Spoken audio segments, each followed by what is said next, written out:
Problem with remanufactured engines is getting a little ticky tick. The valve probably back here. Pretty sure it's on the valve side, so I'll double check it, but it is running, guys.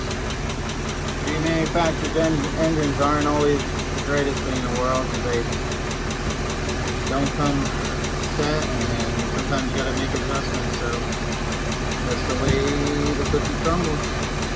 Cookies alive.